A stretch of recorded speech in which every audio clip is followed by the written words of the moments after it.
Como les contábamos antes de la pausa, ya estamos en contacto para la entrevista de esta mañana con el senador, presidente de la Democracia Cristiana, Francisco Buenchumilla. ¿Cómo está, senador? Buenos días. ¿Qué tal? Un gusto saludarlo. Buenos días. Igualmente, gracias por el contacto, senador, muy amable.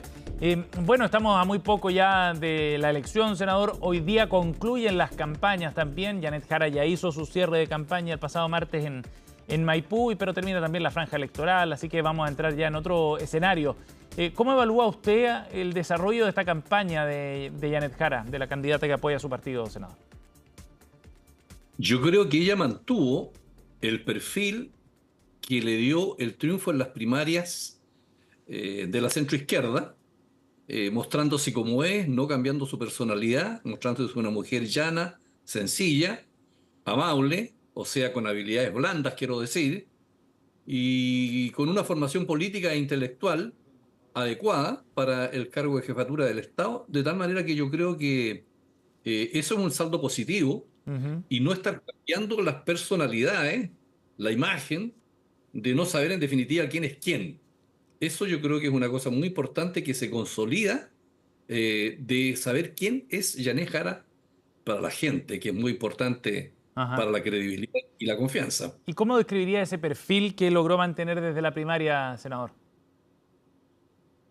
Yo creo que eso demuestra que es una persona auténtica y por lo tanto eso es un atributo blando, como yo llamo, Ujú. que le permite que la gente confíe en ella, porque siempre ha mantenido esa postura, esa imagen que le permitió un triunfo tan contundente en las elecciones primarias. Así que yo creo que ese es un saldo positivo para ella. Pero al mismo tiempo demostró en todas partes que tiene la preparación política e intelectual para ejercer el cargo al cual está aspirando. Ujú. Senador, esta semana llamó bastante la atención, sobre todo en el debate del lunes, cómo la candidata Janet Jara se desmarcaba del gobierno, hizo directa alusión también a los estilos en comparación con el presidente Boric, en fin. O sea, hubo algo ahí bien pensado desde el punto de vista de la estrategia, no fue algo circunstancial y era algo que ya había deslizado anteriormente también. ¿Cómo lee usted ese desmarque del gobierno para no reflejarlo como una continuidad del gobierno del presidente Gabriel Boric? Yo creo que es una buena combinación inteligente entre la necesaria lealtad que tiene con el gobierno del cual formó parte, Ujú. la coalición del cual formó parte, pero la necesaria independencia que tiene que tener una candidatura presidencial para demostrar, digamos, que no es lo mismo, que aunque mantenga sustancialmente los lineamientos de la inspiración de centro izquierda, tiene que tener la independencia y no puede ser en consecuencia una candidata condicionada a la personalidad del jefe del Estado que termina su mandato el 26 de marzo. Entonces me parece también eso una muy buena decisión desde el punto de vista táctico para Ujú. enfrentar la elección. Pero un distanciamiento de fondo también desde el punto de vista de la propuesta política. Yo creo que es difícil un distanciamiento de fondo porque la centroizquierda tiene sus parámetros, sus Ujú. principios, sus lineamientos, pero los escenarios van cambiando en función de los problemas que existen, porque la gente lo que quiere de los candidatos presidenciales es una respuesta para los problemas de hoy día, no para los problemas que tuvimos en los 4 años pasados. Entonces quiere una esperanza, un futuro, una Ujú. visión de qué va a ser el candidato o candidata en el cuadrienio que está aspirando. Ujú. Senador, el escenario más favorable para Janet Jara en esta primera vuelta, en términos de adhesión, de porcentaje de votos, ¿cuál sería? Yo creo que es muy difícil que los candidatos todos sobrepasen el 30%, Ujú. porque hay muchos candidatos, está fragmentada digamos, la carrera presidencial, y ella ha mantenido un porcentaje que es más o menos el apoyo que tiene el gobierno en casi en todas las encuestas, Mm. y por lo tanto yo creo que vamos a andar por ahí cerca del 30%, y creo que esto se va a definir en segunda vuelta definitivamente. Sí, eso parece más o menos claro. Senador, ahora no sería un mal resultado que esté bordeando esos niveles considerando los niveles de apoyo de partidos que tiene, a diferencia, por ejemplo, de lo que ocurrió con Gabriel Boric, el presidente, en el proceso de elección del 2021, que tenía un arco de partidos mucho más acotado. Hoy día son 9 tiendas las que están respaldando a Janet Jara. Hay un abanico mucho más amplio. Ha sido destacado eso también como una de las virtudes de su campaña. Por eso le preguntaba por el umbral que usted plantea.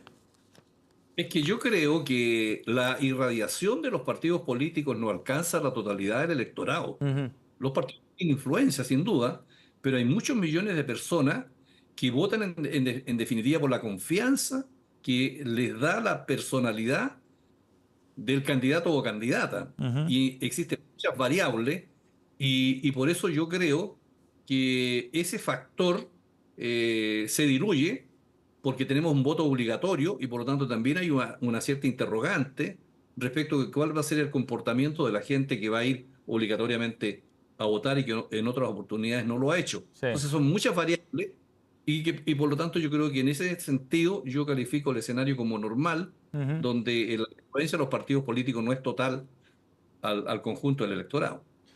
Senador, y en ese sentido, usted el factor de incertidumbre que aporta el voto obligatorio, ¿usted lo ve como una oportunidad para poder crecer después en el contexto de una segunda vuelta eventual?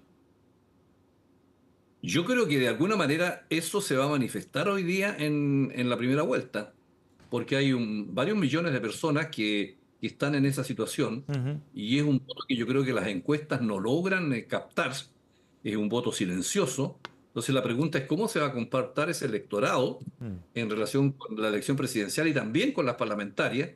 Y por supuesto que la segunda vuelta es una elección distinta porque la discusión va a depender mucho de qué candidatos pasan a la segunda vuelta, cuáles son los lineamientos, pero yo agrego otro factor A ver, que va a depender también de cómo quede la correlación de fuerzas en el Parlamento, claro. porque cualquier candidato va a requerir para gobernar y si es que quiere ganar el apoyo del resto de los partidos que conforman, digamos, la derecha o la izquierda, y eso significa probablemente un reacomodo en el programa, en las visiones, en la Ujú. influencia, porque se tiene que llegar a un acuerdo. Sí. Y ningún acuerdo es gratis, y por lo tanto van a cambiar de alguna manera los perfiles respecto a la segunda vuelta. Bueno, hablemos y profundicemos en esas proyecciones que hace que se están haciendo respecto a la conformación del Parlamento, entendiendo que hay un factor de incertidumbre alto por el voto obligatorio y que acá las encuestas no corren mucho, digamos. Lo que se han hecho son simulaciones que han trascendido sobre la base del último proceso electoral de concejales y de gobernadores del año pasado.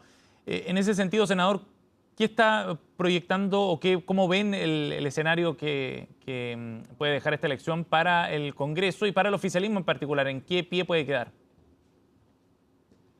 Es que yo creo que los vientos que corren hoy día son los vientos con el surgimiento de una derecha nueva, más radical que la derecha tradicional, y todos los temas de seguridad y el ambiente que hay en el mundo, Ujú. significa que hay una cierta corriente en favor de una votación por ciertos partidos de marca. Entonces eso genera, digamos, un cuadro de incierto, porque con las reformas que se hicieron de la Constitución, hoy día los quórums son más bajos. Por lo tanto, con 26 votos, por ejemplo, en el Senado, y la mayoría más uno en el Senado y en la Cámara, Ujú. tú puedes modificar no solo las leyes simples, sino que también las leyes de quórum calificado y Claro. las leyes orgánicas constitucionales. Entonces, eso va a ser muy importante saber cómo queda en la noche del día 16 conformada la correlación de fuerzas en el Senado y en la Cámara, que te va a supeditar, digamos, los acuerdos que tienen que llegar las dos personas que pasen a segunda vuelta para lograr conformar un equipo que les permita presentarse en segunda vuelta de una manera más coherente y Senador. sabiendo la gente cuáles son los puntos centrales de ese candidato o Sí. candidata. Senador, ¿y le preocupa que la oposición, la hoy día oposición, pueda quedar con una mayoría en las dos cámaras? Eso sería inédito.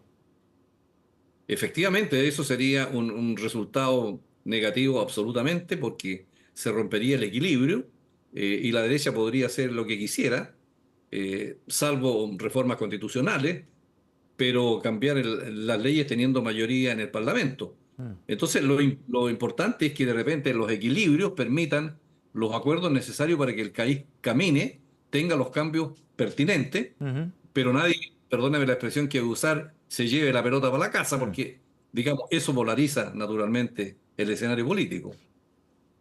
Senador, y en ese sentido, ¿usted teme que la oposición pudiera pasar máquina, digamos, después en un eventual gobierno en los próximos 4 años? No me cabe ninguna duda que si logran tener 26 votos en el Senado y la mayoría de la Cámara, existe ese peligro, evidentemente, porque como tienen de referentes a personeros en otras partes del mundo Ujú. que utilizan ese mecanismo y uno escucha lo que dicen los candidatos, bueno, existe esa incertidumbre, ese peligro, efectivamente, y por eso yo llamo a la gente a la racionalidad y yo ofrezco como presidente de la democracia cristiana el ancho camino del medio, del equilibrio, de Ujú. la ponderación de los acuerdos, de la institucionalidad y de la búsqueda de cambios dentro de la metodología política democrática Mm. y no de la fuerza ni de los autoritarismos.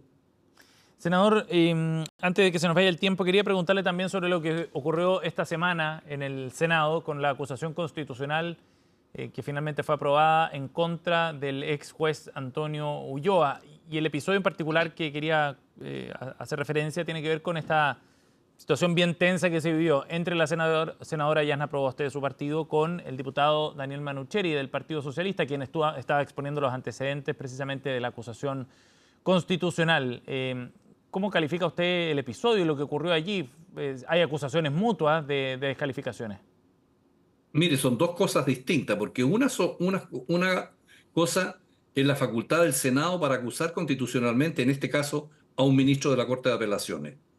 Ese proceso se llevó a cabo, se cumplió y fue destituido, y por eso hemos contribuido como Senado a darle una señal al país de que no estamos aceptando ni vamos a aceptar la corrupción, y eso tiene que investigarse y las instituciones funcionar.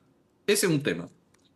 Lo que pasó después da cuenta de que tenemos en Atacama una elección muy competitiva, muy compleja, donde los ánimos veo que están un poquito polarizados, y eso se introdujo dentro de un proceso de acusación constitucional, lo que a mi juicio no corresponde en el Senado, y yo en ese minuto llamé a la calma a los actores, y creo que en ese sentido no comparto, digamos, esa metodología de intercambio de palabras que distorsionan, digamos, la labor que hace el Senado. Ujú. Pero creo que es parte de esta muy reñida disputa que tenemos en esa localidad y yo espero que ahí Yana pueda trabajar adecuadamente bien estos días y que le vaya muy bien en las elecciones.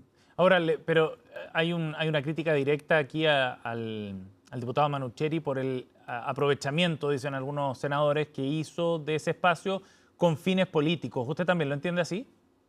Sí, yo creo que no corresponde que confunda los planos, porque él fue ahí como diputado informante de la acusación que aprobó la Cámara de Diputados.